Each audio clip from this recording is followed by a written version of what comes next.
So renewable energy. Up until now, we've been talking about non-renewable, and now we're going to talk about renewable. And we already know hydroelectric, biomass, geothermal. I froze. Wind, solar, and the only one I didn't assign as a project was hydrogen, and I'll be talking about that one. Is this on camera? This is PowerPoint, so you'll get it after. Okay. So U.S. electricity production, and we've already seen this. What's the main electricity produced, or what do we use for electricity in the U.S.? Coal. What's second? Natural gas, which on many occasions is tied with nuclear. And then the next is renewable. And if we look at renewables, what's the number one renewable? Hydroelectric. And then, look at the thing. We got biomass, a big chunk, because we've got wood, biofuels, bio-waste. And then we've got wind. And actually, wind and solar are fast growing. So we're going to see a lot of changes with that in terms of, if I looked up 2013, I'm wondering how much the percentages changed. In the world, coal still high, but oil, obviously a lot of countries own oil, so they're pretty up there. Gas overtakes nuclear by far, but hydro is still the number one alternative source of energy in the world. So if you're going to look at renewable energy and which is the most used for electricity production in the world and in the U.S., it's hydroelectric. Yes. You guys started with hydroelectric, I started. So, and I did tell you we had the same picture, yes? Yeah. Hydroelectric power, for starters, there's my map, which we already covered. But it's good to reference major users, and you guys are doing a great job of that. So Canada and US, write that down because you want to know that. I mean, you could even see a question that says Canada, US, Brazil, China. Which of the following is not one of, I mean, that's how specific they could be. I'm not going to expect you to know every country and but if you know the top two, you're on your way. So, Canada and US are the top two for what? for hydroelectric power use.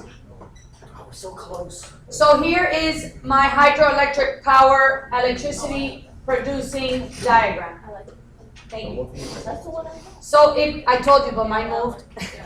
So it all involves several things, and you need to know the full process. So you have a reservoir, which is a large body of water. Usually it's a lake, okay, or a river where they build these dams, which are connected to the reservoir, okay? The dam opens up at specific times and allows the water to flow in. That flows through that penstock, and at the bottom is a turbine. The moving water spins the turbine. Turbine is attached to electric generator, sending electric current.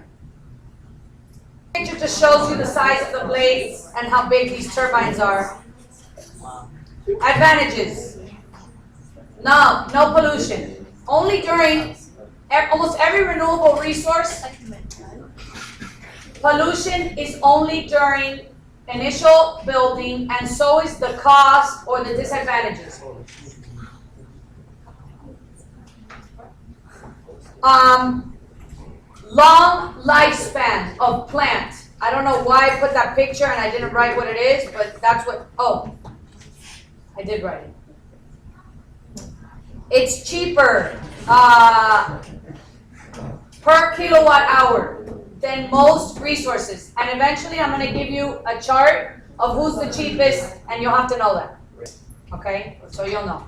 So it's cheap to produce electricity, not the cheapest.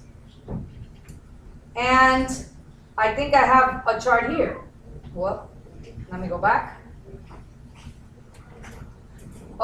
That's just about the lifespan, I guess. Cents per kilowatt hour, and you have fuel, maintenance, and operation. So generally, you see hydroelectric compared to nuclear and fossil fuels is significantly different. In terms of maintenance of the plant, fuel, which is per kilowatt hour, okay, or operating the plant. So they save energy and money throughout the whole process. So there's the chart for you to reference in case it didn't come out in the video. So, more advantages that you guys mentioned this, I think, that you can use the dams or the reservoirs for irrigation systems to surrounding areas, recreational use. It's not coming up, but I'm tapping. And public water supply. I think that's the one thing you guys forgot, that it actually has been linked up to like a utility company, but that's nothing major. And they prevent floods. So here's another advantage that later is a disadvantage. Hydroelectric plants prevent floods, but they also cause flooding. So it's an advantage and a disadvantage. So disadvantages, flooding. Wow. I was wondering.